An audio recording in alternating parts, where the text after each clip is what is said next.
The words cut through Andrea like a knife. "I have no lesbian daughter in this house," her mother Evelyn screamed, her face twisted in rage as she shoved the suitcase into Andrea's chest. With the door slamming shut behind her, Andrea stood on the porch in the pouring rain, Celeste's hand the only thing keeping her from collapsing. But this was only the beginning of a 7-year journey that would test every belief she held about family and forgiveness. Andrea clutched the handle of her bag, her knuckles white as snow. The rain soaked through her shirt, but it was nothing compared to the coldness in her mother's eyes. How could the woman who had raised her with bedtime stories and homemade cookies now look at her with such disgust? Celeste pulled her close, whispering, "It's okay, love, we have each other." They had been together for 2 years in secret until Andrea decided it was time to be honest with her family in their suburban home outside Chicago. The evening had started with hope. Andrea had sat her parents and sister Rachel down in the living room, her voice shaking, but determined. "Mom, Dad, I need you to know who I am. I'm in love with Celeste, and she is the woman I want to spend my life with." The silence that followed was deafening. Her father stared at the floor while Rachel gasped. But Evelyn's reaction was explosive. She stood up, knocking over her chair. "This is not happening in my house. I raised you better than this, Andrea. Get out. I won't have this sin under my roof." The argument escalated quickly. Andrea tried to explain it wasn't a choice, it was who she was. She spoke of the nights she had prayed to feel different, the guilt that had eaten at her for years, until love for Celeste made everything clear. But Evelyn wouldn't listen. Bible verses were thrown around like weapons, and accusations of betrayal filled the air. Her father remained silent, his disappointment heavy in the room. Rachel sided with their mother, saying, "You're tearing the family apart." When Evelyn physically pushed her toward the door, Andrea knew there was no turning back. The moral weight pressed on her chest. Was she destroying everything her family had built just by being honest, or was the real destruction the lie she had lived for so long? That night in a cheap motel, Celeste held her as she cried. "What am I going to do now?" Andrea asked, her voice raw. "We start over," Celeste replied firmly. "We move to San Francisco, where I have a cousin, and we build our own life. No more hiding." The next weeks were a blur of packing, selling what they could, and saying goodbye to the only life Andrea knew. Her phone buzzed with messages from Rachel urging her to apologize and come back, but there was no apology for being herself. Each text felt like another door closing, the family pressure mounting even from afar. Andrea questioned her choice every hour, the internal conflict a constant battle between the daughter who wanted her mother's approval and the woman who refused to shrink herself anymore. The flight to California was quiet, both girls staring out the window, lost in thought. San Francisco greeted them with fog and promised, the hills rolling under a gray sky that matched Andrea's mood. They found a small apartment in the Mission District, the rent eating most of their savings. Jobs at a local cafe paid the bills, but the long hours left little room for rest. Andrea worked double shifts, her mind constantly replaying the scene at the door. The inner conflict raged inside her. Was she selfish for choosing her truth over her family? Was the price of authenticity too high? The nights were the hardest when memories of family dinners haunted her. Celeste was her rock, organizing their finances and encouraging her to take online courses in marketing. But societal pressures followed even there. At the cafe, a customer overheard them talking and made a snide comment about their relationship. Andrea felt the sting of judgment, but Celeste stood tall. "We can't let them define us." They decided to start a small side hustle, a digital marketing firm called Lumina Solutions, targeting small businesses in the LGBTQ community. It was risky with no capital, but it gave Andrea purpose. Each client they landed was a small victory against the voice in her head that whispered she was broken. As months turned into a year, Andrea learned the true cost of her choice. Her father sent a letter saying he missed her but couldn't go against her mother. The family pressure was relentless. Yet in Celeste's arms she found strength. Their love deepened through the hardship, becoming the foundation for everything that followed. Little did Andrea know that her mother's words would echo not just in pain, but would fuel a determination that would one day build an empire. But for now, survival was the only goal, and the wounds were still fresh, bleeding with every memory of home. Andrea often lay awake wondering if one day the pain would fade, or if it would shape her forever into someone stronger yet forever scarred. Celeste would kiss her forehead and say, "We pay the price so we can live free," and that kept her going through the darkest hours. The first year in San Francisco tested every limit Andrea thought she had. Lumina Solutions started in their tiny apartment with a second-hand laptop and a list of potential clients scribbled on napkins from the cafe. Andrea handled the creative side, designing campaigns that spoke to women like her, who had faced rejection and needed to rebuild. Celeste managed the books and outreach, her calm nature balancing Andrea's fiery drive. But the financial strain was constant. Some months they chose between groceries and internet, the decisions weighing heavy as reminders of what they had lost. Andrea would stare at the eviction notice that arrived one month and feel the old guilt rise. If I had stayed quiet, maybe we would not be here, she thought, but then Celeste would remind her of the freedom they now had, the ability to love openly without fear of discovery in their own home. Societal prejudice showed up in unexpected places. A potential client, a local boutique owner, pulled out after learning about their relationship, saying she did not want to associate with that lifestyle. The comment stung like fresh salt in the wound Andrea had carried from Chicago. She spent the night pacing the apartment, her mind replaying her mother's voice. Was this the life she had chosen, or the one forced on her by a world that refused to accept? Celeste held her through it, and together they pivoted, finding clients in the community who celebrated their story. One woman, a single mother running a bookstore, shared her own disownment tale, and the connection sparked the first major contract. That win felt like a turning point, the cost of past pain turning into fuel for growth. Internal battles continued for Andrea. She received a call from her sister Rachel one evening, the voice hesitant. "Mom is sick," she said. "She misses you, but she won't say it. Come home and fix this." The plea opened old scars. Andrea hung up her hands, shaking. The moral dilemma tore at her. Was family blood thicker than the hurt they had caused, or was protecting her peace the only right choice? Celeste listened without judgment, but later they argued for the first time. "You can't keep carrying this alone," Celeste said. "But forgiving them means accepting their prejudice," Andrea replied, her voice rising. The fight ended in tears and reconciliation, but it highlighted the strain their new life put on their bond. They decided then to commit fully to Lumina, the company becoming their shared dream and shield against the world. As the second year began, they moved to a better office, a small shared space in a co-working building. Andrea enrolled in night classes for business management, the long days blurring into nights of study. Discrimination still lurked. A landlord raised rent after seeing them kiss goodnight, but they adapted. A female coworker at a networking event befriended Andrea only to spread rumors about her background to steal a client. The betrayal cut deep, reminding Andrea that even in a progressive city, judgment followed. She confronted the woman, her voice steady. "I built this from nothing after my own mother threw me away. You won't take it from me." The confrontation strengthened her resolve, the price of trust, teaching her to guard her circle carefully. By the end of the year, Lumina had 5 steady clients and a small team of 2 freelancers. Andrea and Celeste celebrated with a picnic in the park, the first moment of pure joy since the door slammed in Chicago. Yet the internal conflict lingered. Andrea would scroll through old family photos saved on her phone, wondering what her life would have been if she had stayed silent.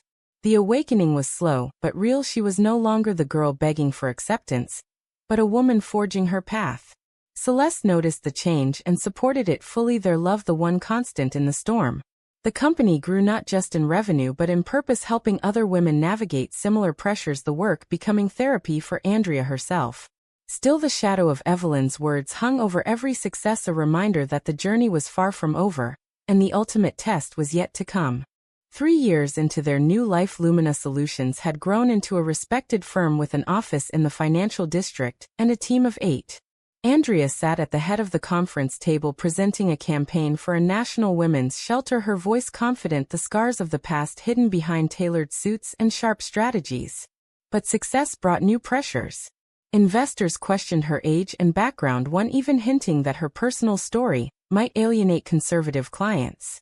The comment triggered a flood of memories: the family dinner, the slammed door. Andrea stood her ground. "My story is why we succeed.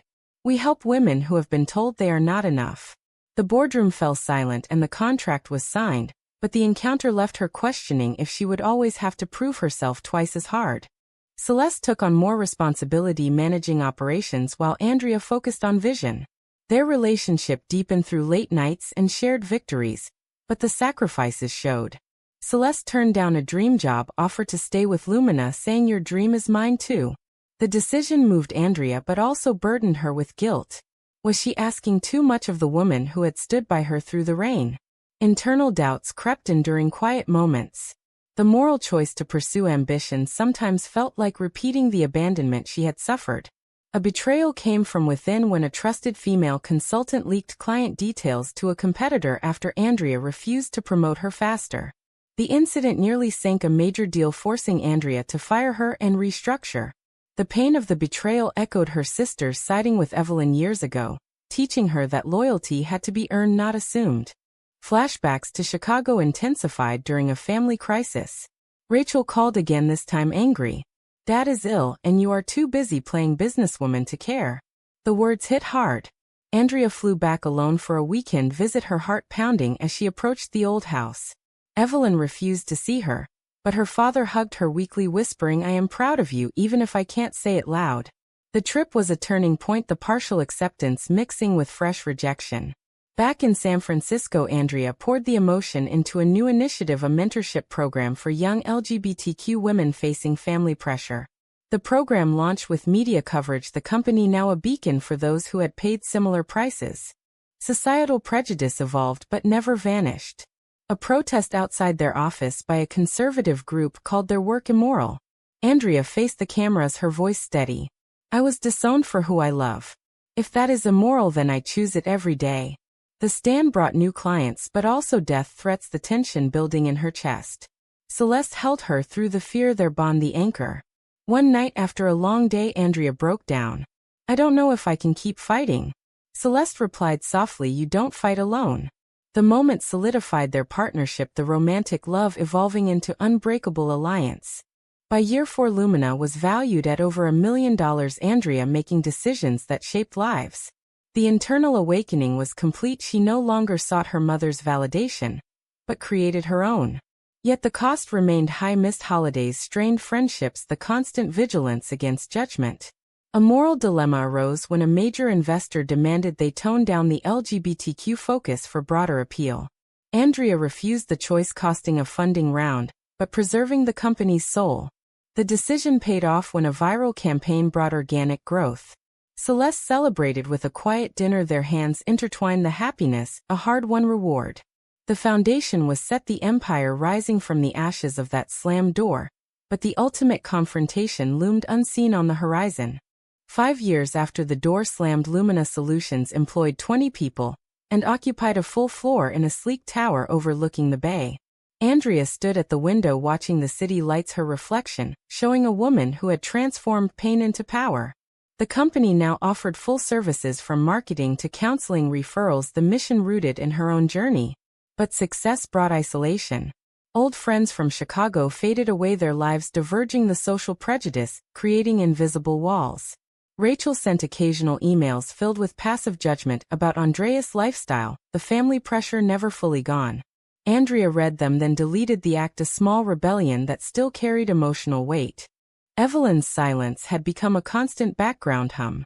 Andrea learned through distant relatives that her mother had doubled down on church activities, using the disownment as a cautionary tale. The news stung but also fueled Andrea's drive. She channeled it into expanding the mentorship program, now reaching hundreds of young women. One mentee, a teenager kicked out by her parents, reminded Andrea so much of herself that she spent extra hours guiding her, the decision a way to heal her own wounds by preventing others. Celeste supported every late night, her own career in community outreach thriving alongside. Their relationship faced tests when work stress led to arguments, but they always returned to the core truth that their love had built this life. A major betrayal hit when a board member, a successful female executive Andrea had mentored, leaked internal strategies to a rival firm, jealous of the attention Andrea received. The discovery came during a crucial merger talk, the loss nearly derailing months of work. Andrea confronted her in a tense meeting, her voice calm but firm. "I trusted you because I thought you understood the fight." The woman shrugged, saying business is business. The incident forced Andrea to tighten security and question her judgment, the moral cost of ambition showing in sleepless nights. Celeste helped her navigate the fallout, their conversations deep and honest. "You can't save everyone," Celeste said, "but you can protect what we built." The experience taught Andrea the price of openness, the need to balance trust with caution. Societal challenges continued. A national article portrayed Lumina as controversial, the comments section filled with hate. Andrea read them all, the words echoing her mother's, the prejudice a mirror to her past. Instead of hiding, she wrote a personal essay published on the company's site, detailing the night of the disownment and the choices that followed. The response was overwhelming, support pouring in from women across the country, the essay going viral and boosting business. The awakening deepened. Andrea realizing her story was her greatest asset, the controversial choice to live openly becoming her strength. By year 6, the company hit multi-million status. Andrea featured in business magazines as a rising leader. The internal conflict had shifted from doubt to quiet pride, but the family void remained. A letter arrived from Evelyn, the first in years, a short note about her father's passing and medical bills. Andrea stared at it for hours, the moral dilemma returning. Help the woman who rejected her or close the chapter forever. Celeste advised caution, but support whatever she chose. Andrea set the letter aside, the decision postponed, the tension building as life continued. The empire was strong, but the past was calling, and soon it would demand an answer. 7 years after the rain-soaked porch, Evelyn stood in the gleaming lobby of Lumina Solutions, her coat worn, her hands trembling as she asked for her daughter. Security called up and Andrea froze in her office, the past crashing into the present. She descended the elevator, her heart racing, the woman waiting below, a shadow of the forceful mother she remembered. Evelyn looked up, her eyes filled with a mix of shame and desperation. Andrea, I know I don't deserve to be here, but I have nowhere else. Your father died, the bills are crushing, the house is gone. Please. The lobby fell silent, employees pretending not to watch. Andrea led her mother to the private conference room, the air thick with unsaid words. Evelyn sat, her voice breaking as she explained the years of pride that kept her silent, the church friends who turned away when her own life crumbled, the regret that came too late. I thought I was protecting you, she said, but I see now I was protecting myself from what the neighbors would say. Andrea listened, the anger rising like a tide. You threw me out in the rain. You called my love a sin. Now you want help. The confrontation escalated, Andrea pacing as flashbacks played, the slammed door, the silent father, the sister's judgment. Evelyn cried, admitting the moral wrong, but defending her beliefs as all she knew. Celeste joined them later, her presence a calm force. She spoke softly to Evelyn about the pain they had endured, the jobs, the discrimination, the nights of doubt. Evelyn looked at Celeste for the first time with something close to respect, the meeting stretching into hours of raw dialogue. Andrea faced the ultimate dilemma: help the woman who had caused such harm or turn away and live with the guilt of abandonment. The cost of either choice was clear. Forgiveness meant reopening wounds, helping meant setting boundaries that might never be accepted. A phone call from Rachel interrupted the sister, demanding Andrea fix it, the family pressure returning full force. As evening fell, Andrea walked Evelyn to a hotel, arranging payment, but promising nothing more. Back home with Celeste, they talked late into the night, the conversation circling right and wrong. Celeste said you don't owe her your peace, but denying help might haunt you. Andrea lay awake, the internal battle raging, the awakening that had built her empire now tested by the one person who had tried to destroy it. The next day, Evelyn returned to the office more humble, sharing stories of her own upbringing under strict rules, the cycle of prejudice she had perpetuated. The talk revealed layers, the betrayal not just personal but generational. Andrea made no decision, yet the tension peaking as she weighed the price of compassion against the price of justice. The final meeting took place in Andrea's office, the city skyline a backdrop to the most important decision of her life. Evelyn sat across the desk, her hands folded, the once powerful mother now vulnerable. Andrea had spent the night reviewing the company books and her own heart. I will help with the medical bills and a place to stay, she said, but there are conditions. You accept who I am. You accept Celeste. No more silence, no more judgment. Evelyn nodded, tears falling, the moment heavy with years of missed chances. I was wrong, Andrea. The words hung between them, the awakening mutual, yet uneven. The help came with action, Andrea wiring funds and arranging support, the decision a blend of mercy and boundaries. Rachel called furious, accusing Andrea of buying forgiveness, but Andrea stood firm. The family dynamic shifted slowly, Evelyn visiting the office, occasionally watching the empire her daughter built from nothing, the pride mixing with regret. Celeste and Evelyn shared a quiet conversation one afternoon, the partner explaining the real cost, the sacrifices, the love that never wavered. The betrayal of the past could not be erased, but the future held possibility. Andrea reflected in the park where she and Celeste had celebrated early wins, the same spot now symbolizing triumph. The price each woman paid was clear: Evelyn her isolation, Andrea her childhood, Evelyn her health, Andrea her peace. The moral landscape remained gray, the choice to help controversial even to herself. Yet in helping she claimed power not as the disowned girl, but as the woman who defined family on her own terms. Celeste joined her, their embrace warm, and certain the romantic bond the true constant through every storm. As the sun set over the bay, Andrea wondered about the road ahead, the company thriving, the wounds healing at their own pace. The story was not one of perfect reconciliation but of choices, and their lasting echoes. In the end, when the person who once declared you had no place in their world stands before the life you built, and asks to enter, does compassion heal the deepest scars? Or does protecting the peace you fought so hard to create remain the only true justice?